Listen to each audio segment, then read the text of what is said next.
I'm back, so you can put me up on the screen anytime. Great. I'm going to let the people in from the waiting room. Okay.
Well, welcome one and all to this second week of our engaging in practicing together around the world wherever we find ourselves.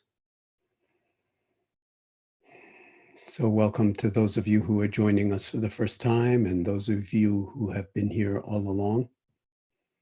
And we'll again be taking it week by week, but this week we will be here every day this week, same time, same URL on Zoom, and on YouTube for the people who are diverted from Zoom to YouTube after we reach our limit of capacity for the YouTube channel. But whether you're in one or the other does not matter. The important thing is that you're in your own heart and that you've clicked enough icons to actually be here today with us all. So I'll say a few more things, housekeeping things about what to maybe expect over the course of this week, because we're going to add a couple of sessions on Tuesday and Thursday where we can go into smaller groups. That's a feature that is possible on Zoom at least, and have conversations beyond the hour that we'll be together all in one big group. So let me invite you to wherever you are, whatever time zone you're in, whatever your circumstances, to take a moment to simply recognize that you're here, that you've done everything that was required to come together in this way, all of us, each in our own separate, socially isolating spaces. And let's drop in on the present moment. Eyes open is fine for all meditative practices. Eyes closed is also fine. And seeing if you can bring awareness to a sense of your body as a whole sitting here. The carriage of the body. The dignity and the beauty of taking your seat. And that's metaphorical in that if you're lying down, we'll call that taking your seat too. Or standing on your head for that matter. They're all different rooms into, in different doors into the same room, if you will, the room of your own awareness, the room of your own heart. And so let's not just knock on the door, but enter.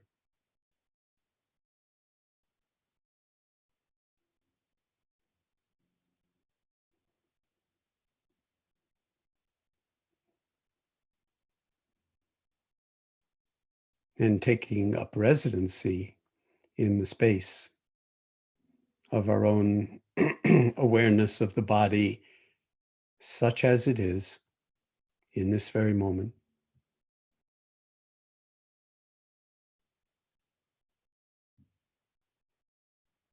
And miraculously keeping us alive moment by moment and breath by breath through breathing.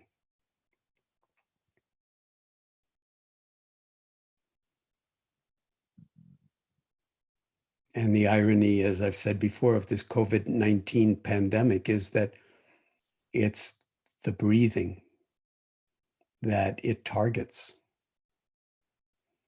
This miraculous and mysterious and highly complex biological phenomenon that ventilates us, that allows air to move in and move out of the body and keep this entire constellation of cells and atoms, which is just like a galaxy in space in terms of the numbers of cells, never mind atoms. And it's all here and all unique for each one of us. And so for now, if we are able to breathe relatively freely,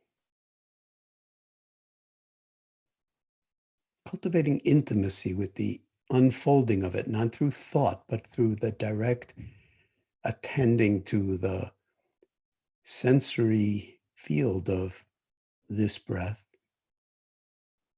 coming into the body and leaving the body.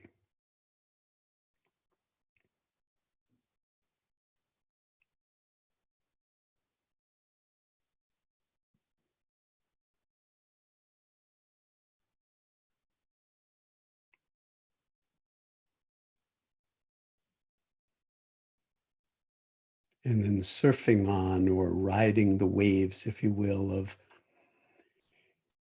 each inhalation as it comes in, each exhalation as it leaves.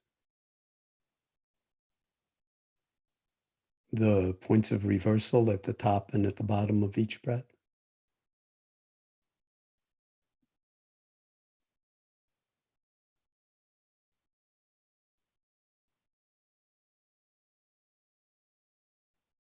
And inviting yourself and encouraging yourself to simply be awake and aware to this unfolding,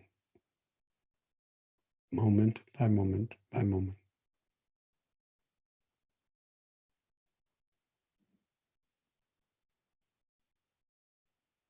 Wherever you are in the world at this particular point in time, and whatever it is that you're carrying in your life, that the entire universe of circumstances that you find yourself in,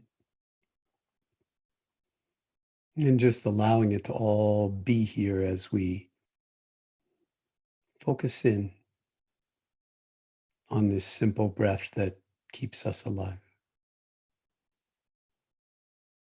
And the constellation that is this body, the galaxy that is this body.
And whether you're relatively new to formal meditation practice or you've been engaged in this love affair for decades,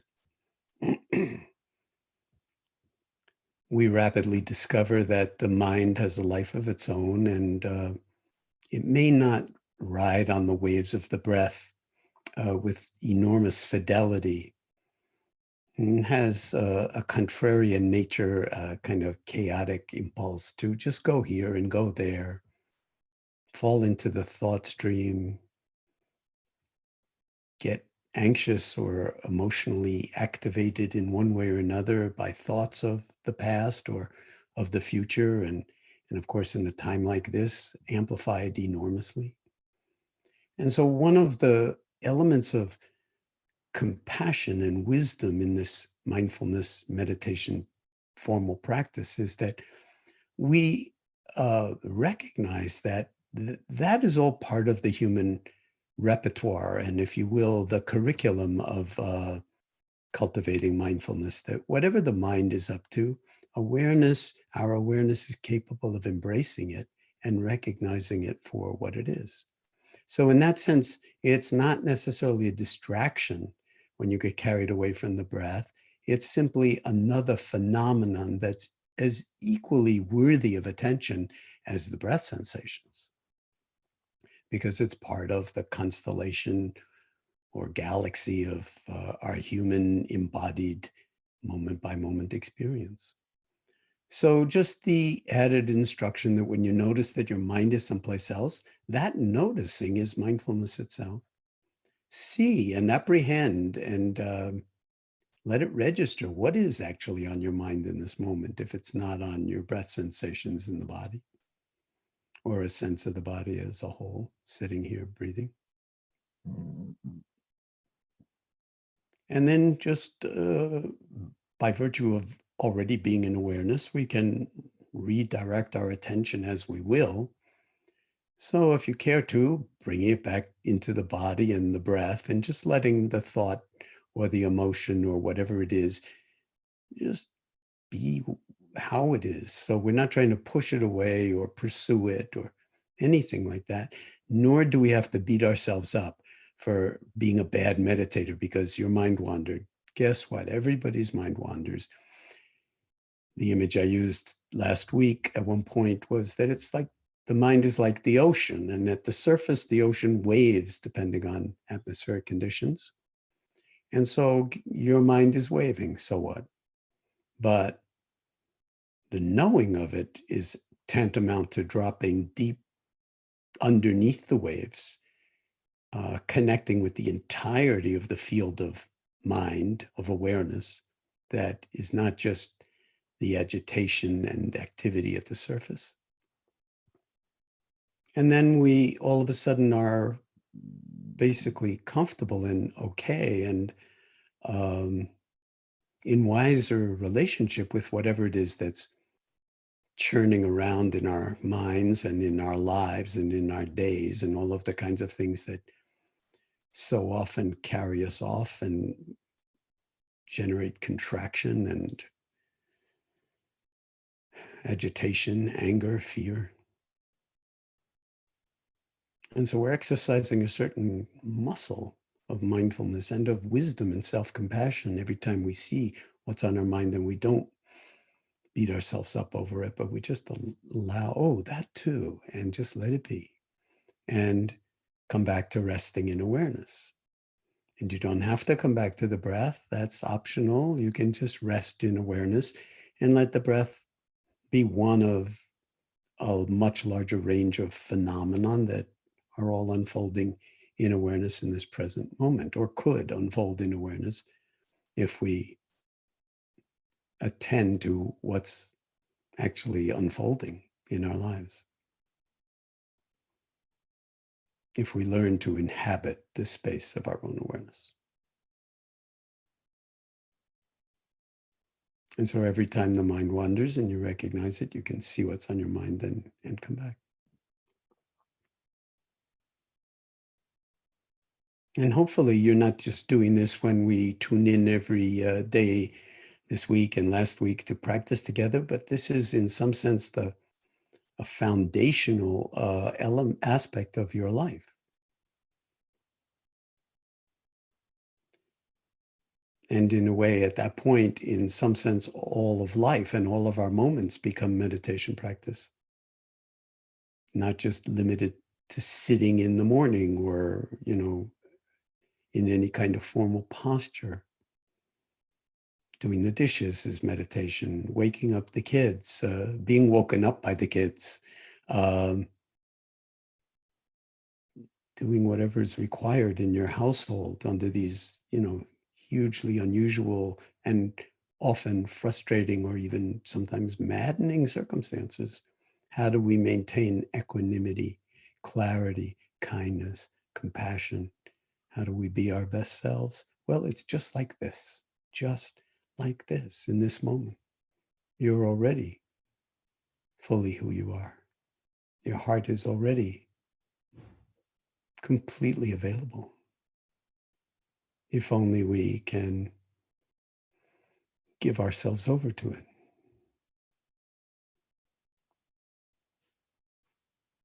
Shift from a default mode of agitation and thought-driven life to one of greater wakefulness and calmness and clarity and awareness, which can even hold all the agitation and the thought-driven life. So there's no way to actually fail or to be a failure at this practice, because we're not trying to get anywhere. We're simply, in some sense, waking up to where we already are and how things already are, whether they're good, bad, or ugly in any particular moment, whether we're feeling like our heart is exploding with grief or concern or frustration.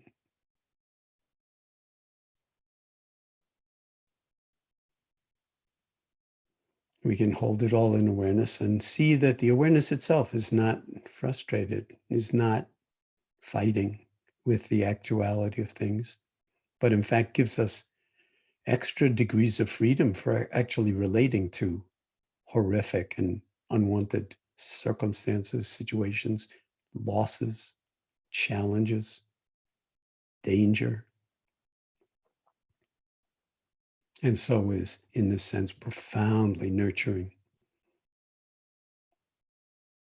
And all of the science that's been developing over the past 40 years, looking into the effects of mindfulness as a meditation practice on the body and on the mind and the heart, point in the direction of profound influences in the direction of greater resilience, greater stress hardiness, greater sort of neural connectivity.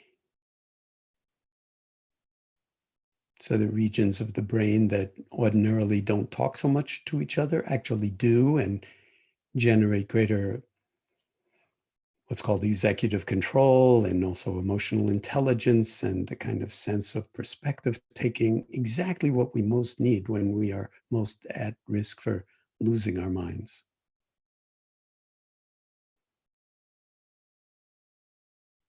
But even if there were no science of these ancient meditation practices, they would deliver, because it transforms our relationship to basically the full catastrophe of the human condition. If we're willing to take a stand, say by taking a seat and opening to the actuality of things.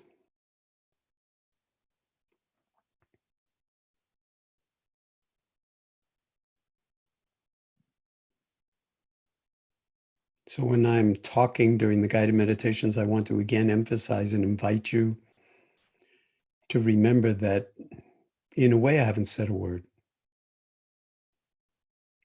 That the sounds that are coming out of my mouth and through the technology into your ears are merely that. They're sounds. They can be put together into, coherent thoughts, hopefully.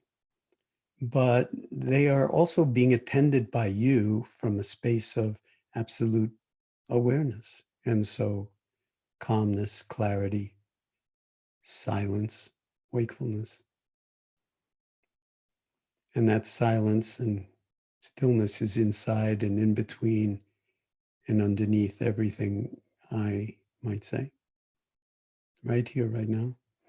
And inside, underneath, and in between anything you might be thinking or experiencing in your own life.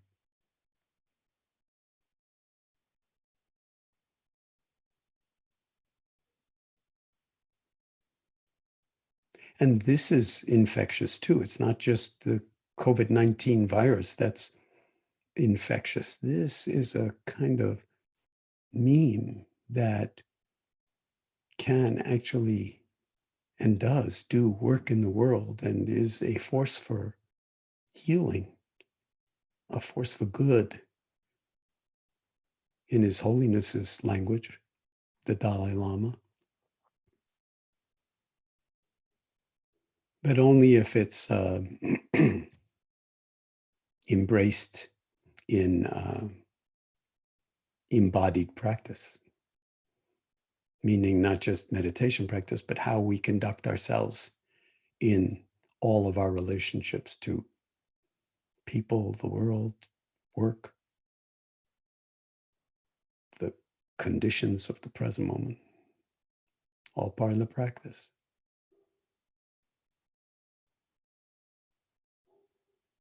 And so befriending and inhabiting this silence, this awareness in a way that's independent of time, independent of circumstances,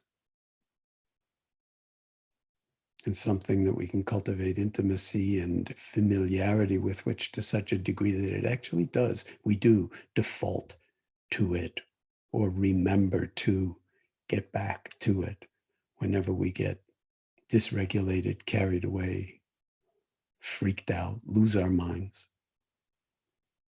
It's all part of the curriculum. And there's no way to fail as long as you're willing to open to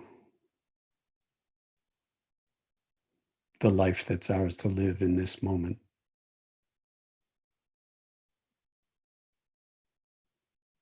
Whether we like it or not in this moment, pleasant, unpleasant, or neutral. Not an impediment to wisdom or clarity, compassion, helping out. And we're helping out all of us that are not first responders or helping people get food or medicines or whatever it is. We're helping out by staying out of the way, by staying sequestered, by maintaining what they're calling social distancing. But actually, I'm sensing we're even more connected in our social distancing than when we weren't social distancing. I certainly feel that in my neighborhood, in my family, and certainly online here with you. Whether I know you or not, it doesn't matter. We know each other in some very, very profound ways. So before this little meditation practice comes to an end, let's actually play with something that I suggest you experiment with if you haven't already in bed when you wake up for the rest of the week in the morning. Even before you get out of bed to maybe meditate in a sitting posture or do whatever it is that you do in your morning, or whenever you find yourself formally meditating out of bed, why not, as was said last week, why not just stay in bed for a few more minutes or moments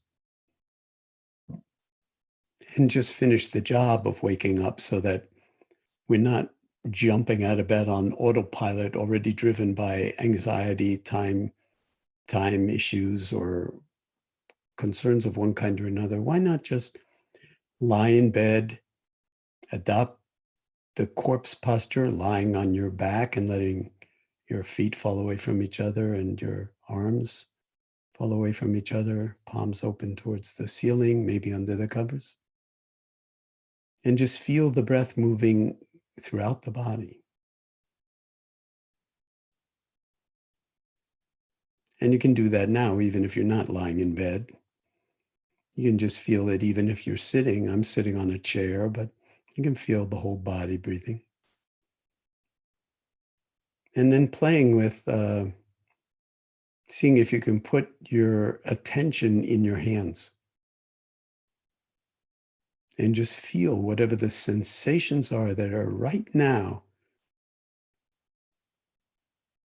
part of the universe of your hands, the sensory field of your hands, the thumbs, the fingers, the spaces between the fingers, the backs of the hands, the palms, maybe even into the wrists and the pulsations of the radial arteries in the wrists.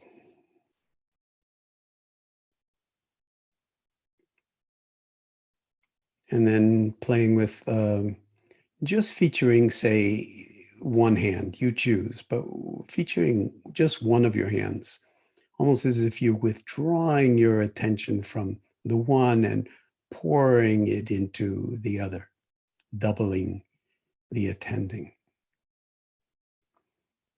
And we're not trying to succeed or, attain anything in particular, but just playing, investigating, exploring. In the laboratory of this moment, the laboratory of your body, the laboratory of your heart, and the laboratory of our all being together. And just letting it register, how is it in this moment? Experiencing it, not merely trying to think about it or solve a problem. And success or failure is not an issue. So it doesn't matter what you're experiencing. What matters is that you're experiencing, whatever it is. And then playfully just shifting so that you're featuring the opposite hand and seeing if you can pour your awareness in the form of attention into the other hand and just feel the constellation of sensation, the vitality, the aliveness of this hand.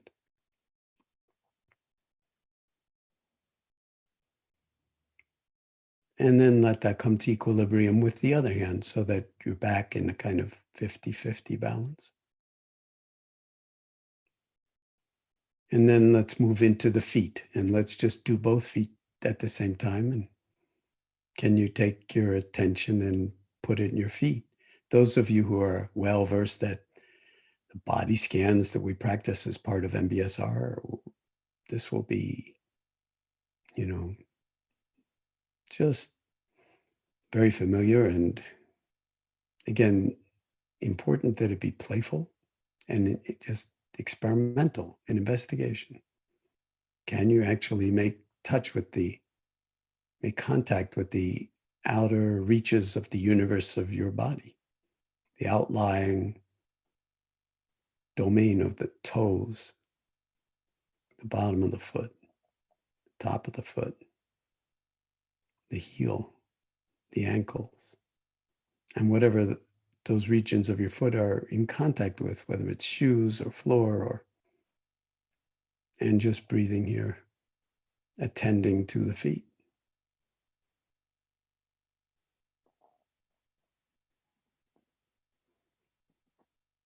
And we won't do one side or the other the way we did with the hands for now, but you can certainly play with that on your own. But now just seeing if you can hold both hands and both feet in awareness at the same time.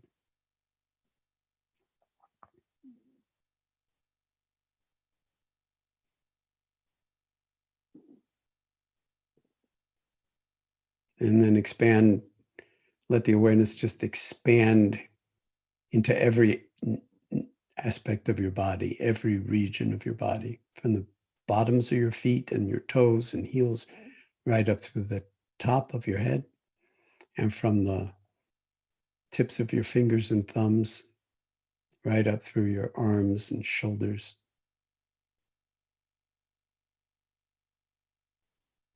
Until there's, once again, a sense of the body as a whole sitting here breathing.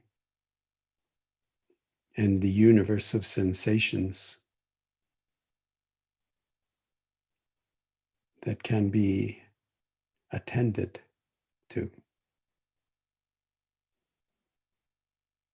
in awareness. And so resting here,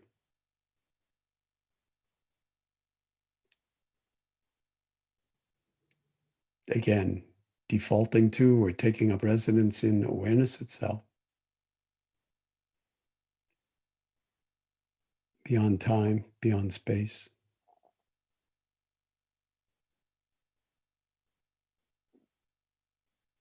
In this timeless moment we call now. And at the same time, totally embodied in this time and this place, the here as well as the now, and the circumstances just as they are.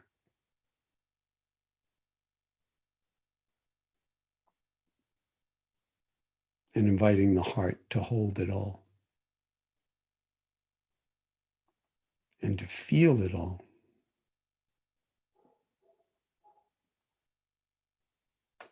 And let your awareness simply envelop and hold all that, like a mother or a parent, a father, embracing a child.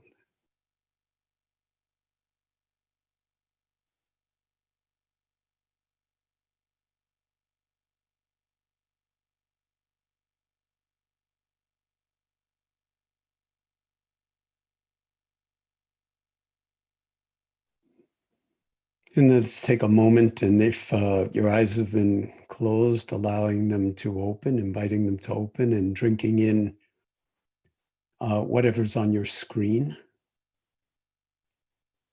and inviting into your heart everybody else who is in this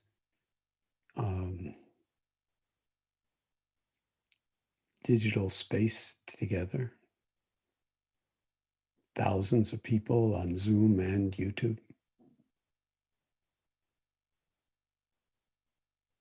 And seeing if there's not enough room in your heart in this moment to simply, and in awareness in this moment, to simply feel us all together, wherever we are around the world, breathing together, attending together, practicing together, loving together, and then navigating what we're facing with integrity, ethically, with compassion, in whatever ways it's possible for us to do, given our professions, given our circumstances, given our families, given our circumstances.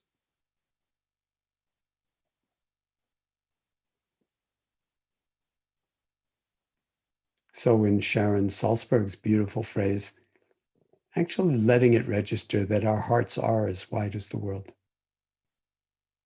Even if there was no Zoom, even if we didn't ever know each other or connect with each other like this. That's the fundamental nature, our true nature as humans, is this profound connectedness and the imagination, the creativity, and the love that can come out of it. So again, as I've been emphasizing, I'm not going to ring any bells because this meditation's never over.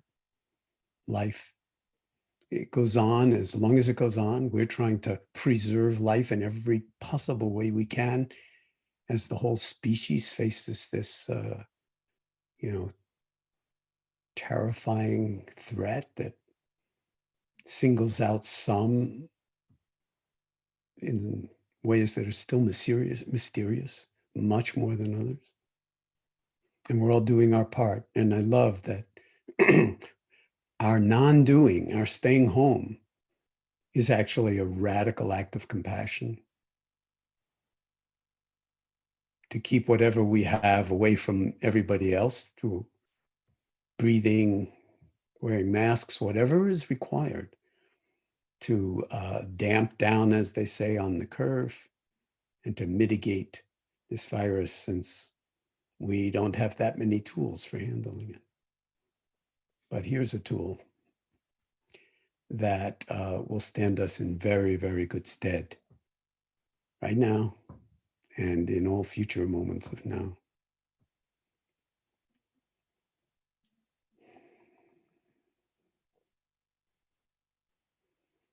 So I'd like to open it up, as we've been doing, for conversation, for questions, for dialogue, recognizing that we'll only get to a tiny fraction of all of you who may want to share or speak. And I know that people are doing that on the chat line. But Soren will recognize whoever raises their hand, if possible, or some among you. And I'll try to respond as best I can, recognizing that, as I've said many times before, questions and answers have some kind of profoundly intimate relationship with each other. And the answers to your questions are probably sitting very, very close in your own heart to wherever the question arose.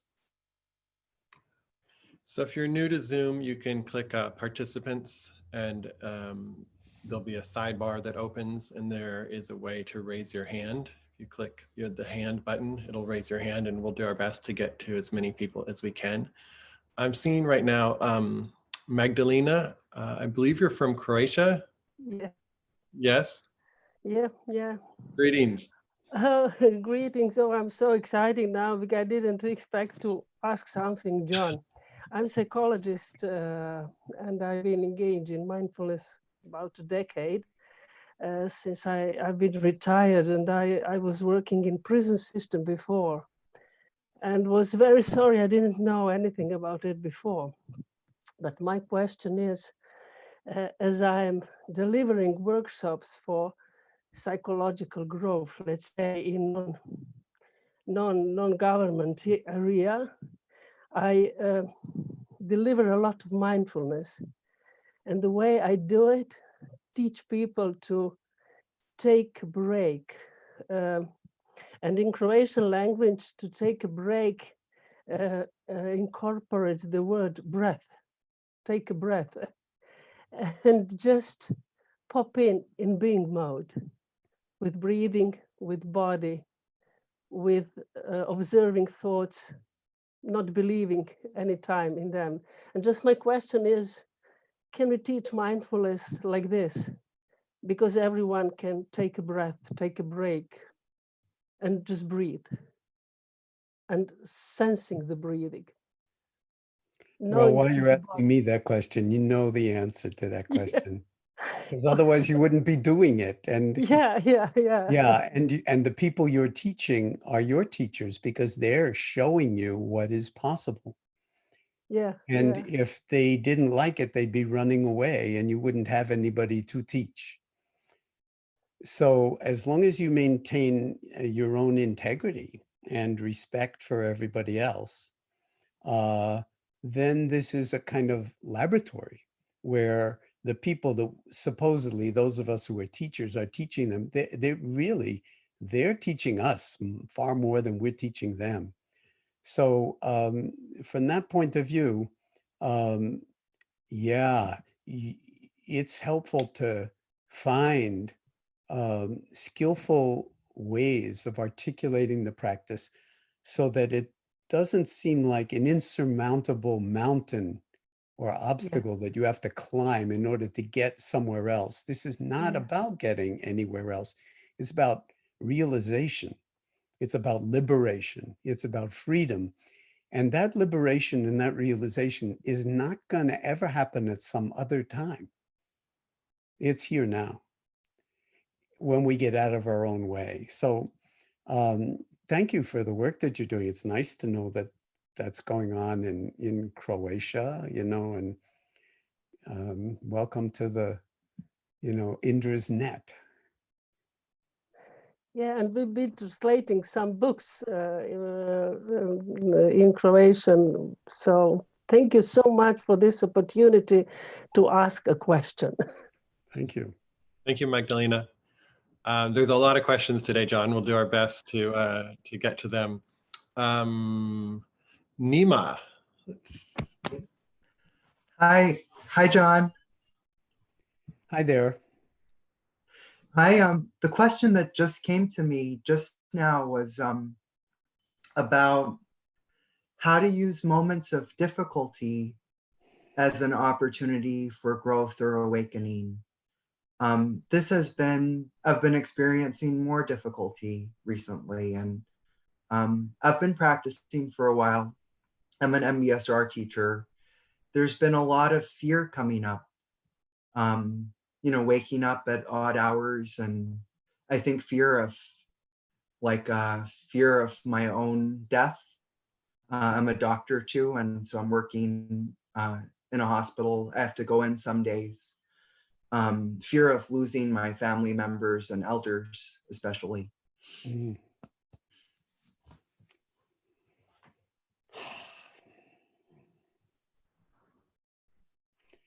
Well, thank you. Thank you for being out there on the front lines. Thank you for what it is that you're doing. And thank you from all of us who can't be out there on the front lines because of we don't have the right skill sets or whatever. And just also to acknowledge that in doing that, you know, people have been using the war metaphor that you're out there on the front lines of the war, and they're like casualties of war on the front lines. And so it's totally natural that you would be, you know, highly concerned about, you know, your children and your parents or your family members or whatever. And of course, so the key thing here is, and it's not like I want to pretend that there's some facile answer to what you're saying. This is life. This is the full catastrophe of the human condition. The reason I called it the book that is because Zorba, the Greeks' response to the full catastrophe was to get up and dance in the face of terror, in the face of fear, and just assert, so to speak, that I'm not dead yet. And he would dance those Greek dances on the hilltop. It's just beautiful to watch. Watch the original movie with Anthony Quinn. I mean, it's like transportive. But to come back to your situation, when those kinds of mind states arise, those kinds of thoughts, the fear, the concern, and they're very, very real, then put out the welcome mat for that. Why? Because it's already here as much as the breath sensations. You know, the breath is beautiful, but it's only one small aspect of our human experience. And so when fear, terror, you know, concern for others arises and it wakes you up in the middle of the night, that's not a reason not to practice. That is the practice. That's the curriculum for this moment. And your choices, you can actually challenge yourself to play with in a kind way, an adventurous way. How can I befriend what I most don't want to be in my mind or in my heart at the moment or in my body? How can I be in wise relationship to it? So one way you can do that is to embrace it in awareness, just as we've been doing with the sensory field or with thoughts or emotions. These are more intense thoughts or emotions, and fear for the future and everything else. And remember, we spoke some about don't know mind last week, and like being able to rest in not knowing, and knowing that you don't know is very powerful antidote to that. Another door into that same space is to just ask yourself the question, is my awareness of my fear or these fearful thoughts that are generating catastrophic scenarios or nightmare scenarios, is my awareness of that fear or those thoughts actually fearful right in this moment. And then don't ask your head, ask your heart. Take a look. And I'm willing to bet from my own experience over the years that your awareness is actually not paralyzed by the fear, but it's honoring the fear, it's bowing to it, is recognizing it as legitimate, as authentic, as, totally sane to be having that kind of fear. Of course, you want to get as much sleep as possible because you got to get back out there. So there's tension, there's wanting it to be different. Why am I bothered by all this? But awareness is capable of holding it all. And so that becomes the practice. And then you've got, the way I describe it, is a kind of a new degree of freedom, or maybe quite a few new degrees of freedom to deal with the fear, the terror, the same old circumstance, the concern for your parents or for the elderly or for your own family or for your own longevity and health and stuff like that. And I think, that's really the heart of the practice. And it always has been. It's not like, oh, we'll now bake this in because we're in a pandemic. That has always been the heart of the practice. And to tell you the truth, if it's not one thing, it's another. So this is a nightmare, but the human condition is just, sort of like littered with nightmares. And the challenge is, how will we be in wise relationship to it? And as I've been saying from the beginning, not lose our minds and our hearts when we most need them to be totally online and available to us in their fullness. Now that's a practice. It's a form of yoga. You work with your own, tension, and you work with your own limitations, so to speak. But it's also a love affair.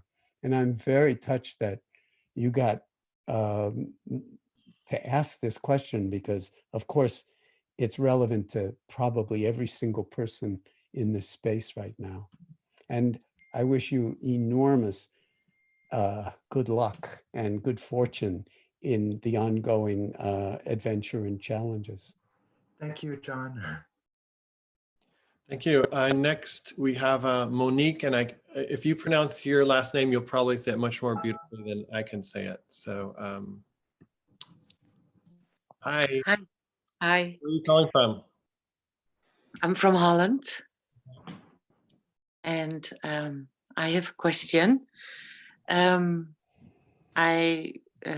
was on my way to a retreat, actually, and something went wrong in my back. I got a big hernia, and then on the retreat, I meditated for 6 days with the pain, and I failed to recognize the bodily signals. So I literally destroyed it.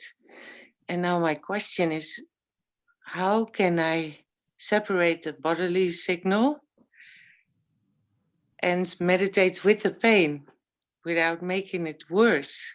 I failed to recognize it.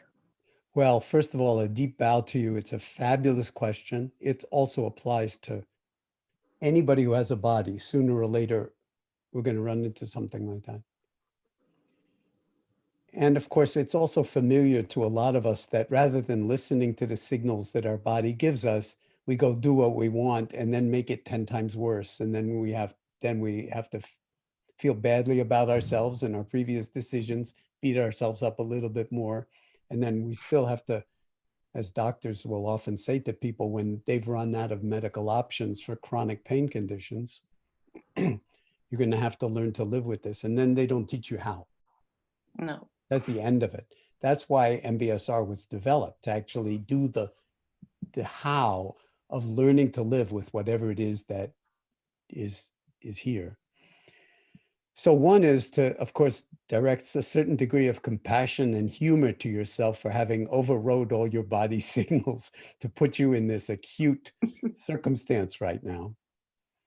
And then to know and I'm just going to state this because out of my own clinical experience over the past 40 plus years and my own personal meditation practice, that it is workable no matter how much pain you're in. It is workable as long as you're willing to do a certain kind of work of practice and of putting out the welcome mat for the unwanted. And you will sometimes have to do it if the pain is too intense. Excuse me, you'll sometimes have to do it in very slow doses or micro doses, like say even one fraction of an in-breath, where you really direct attention to the point of maximum discomfort. And then you generalize it so that you're not focusing too much on that region. And then you breathe out. Okay, so it's just like putting your toe into a swimming pool before you dive right into the deep end, just to test the temperature of the water. Too much pain, too much freezing cold water. I'll just put my toe in, then maybe my foot up to the ankle. And then gradually you learn how to be in relationship with the sensations.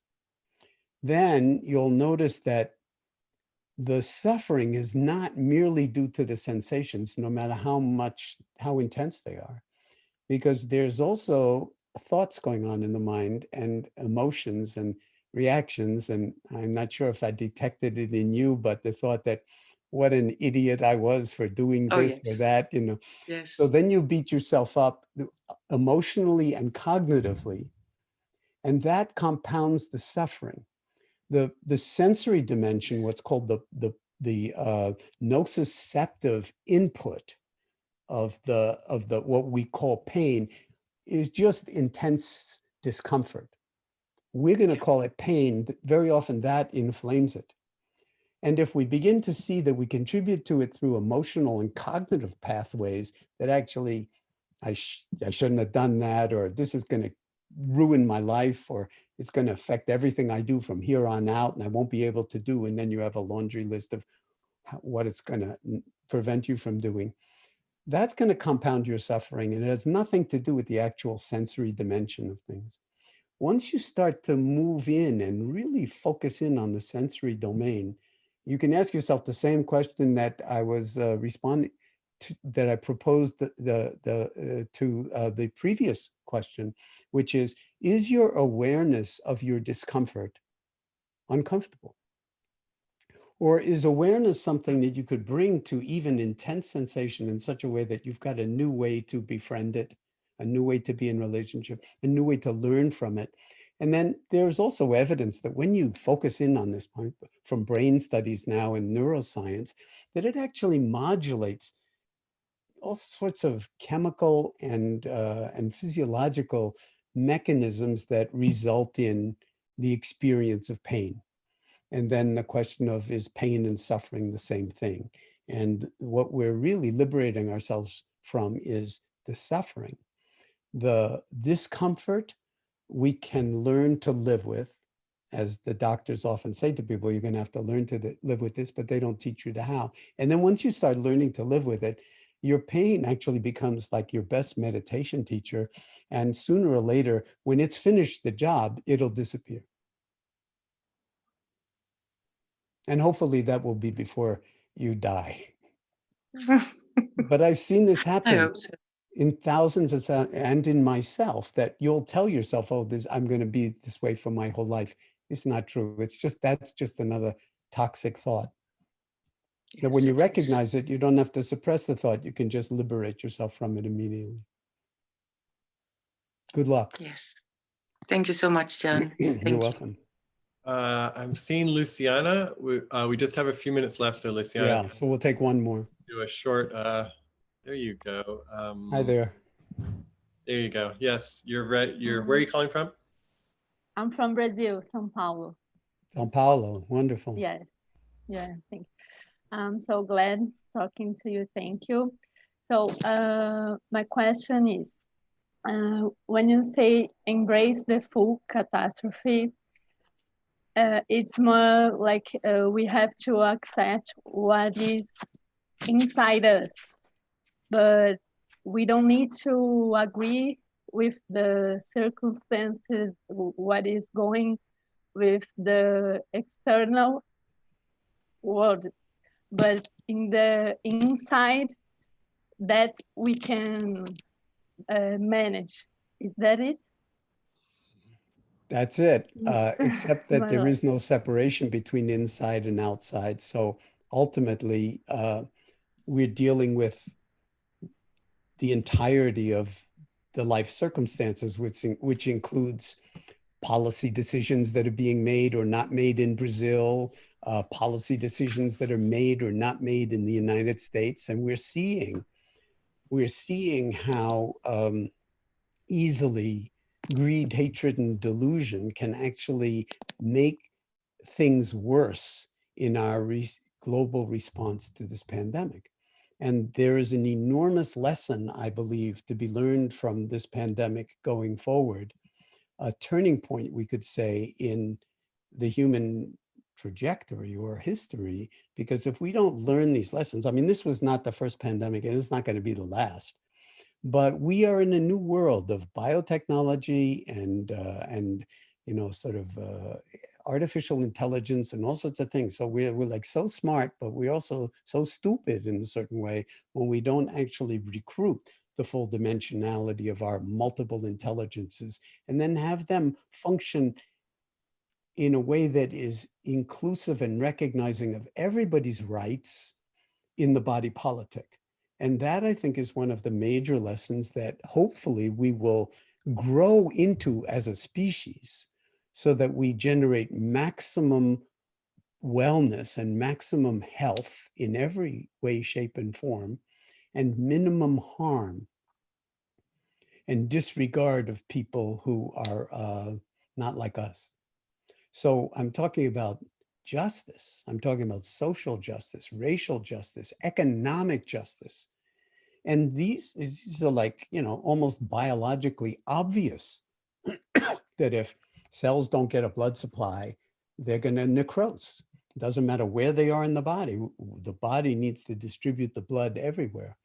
Now, in a time of crisis, you'll see even the United States, which is like this horrendously capitalist, you know, culture, is willing to give away money just to save itself. But that, think of the money as blood. We all need that blood, and we don't just need it in a pandemic. We need it all the time. It's part of our humanity. Can we as a species grow into that wisdom and take care of what needs taken care of in a way that, again, maximizes wisdom and compassion and beauty and minimizes greed, hatred, and delusion and the pain and suffering that that causes? So you can see there's an intimate relationship between the body and the body of the world. And I think that's part of the curriculum that we're facing. And I hope that we're up to the task of taking that on in ways that don't fall into shame and blame and othering and the kinds of ignorance that often generates. And not just ignorance, but animosity to the point where, you know, enormous harm is caused. So Thank you. Thank you for that. And we're going to stop here for now. Of course, hopefully you're going to continue practicing unless you're going to sleep right now. But even that's part of practice. So life itself is practice. Tomorrow we will pick up again, same time, same station where we left off. But I do want to say that tomorrow, if you have the time and energy for it, we're going to, after the first hour, try to break up into groups of 10 or 15 so that we can actually have conversations among ourselves, if you care to, about your practice. Since it's a group that is really truly international, it will be like a mix of people from everywhere. The default language will, by necessity, just as it is here, be English. But if the Italians or the Brazilians wanted to form your own groups or something like that, perhaps that's possible, or the Chinese or the Dutch or Germans or French or anybody else. But so if you can keep in mind that tomorrow and also Thursday. We'll experiment with that this week. And we'll also experiment with sometimes when there will be more time for questions.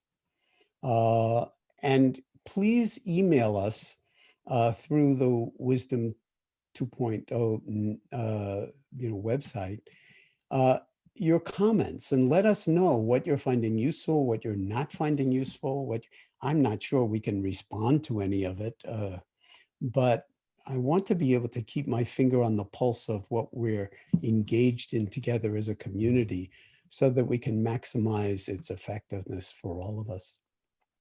And I really want to thank you for being here today. And we're going to unmute you as we've been doing and listen for all the goodbyes. Bye. Goodbye. Thank you. Ευχαριστούμε. Thank you so much. Bye-bye. Tusind tak for i aften. Fantastisk. So grateful to be with you. Thank you.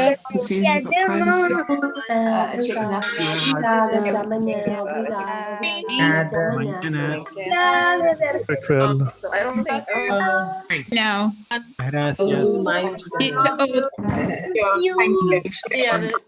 Everyone. Thanks everyone for being August here. Holding the space. Gracias a todos desde Argentina. Thank you very much. Thank you. Yes. Oh, we're talking to children here, right? We're talking to you. We're going to be somewhere. Yes, adiós. Caras conocidas, Noche.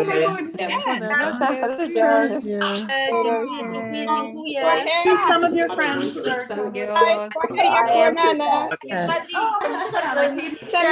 Thank you, Soren. Pero Adrián, Thank you, Soren, for everything. Paquita, Adri, la otra, la que es psicóloga y toda terapia. Thank you. Ya metido. Save video. Edit post, delete post. To the time.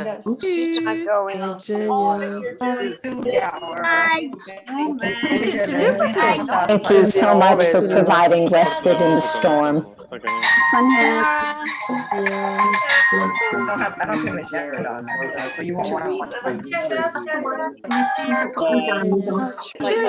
And for being part of the solution. All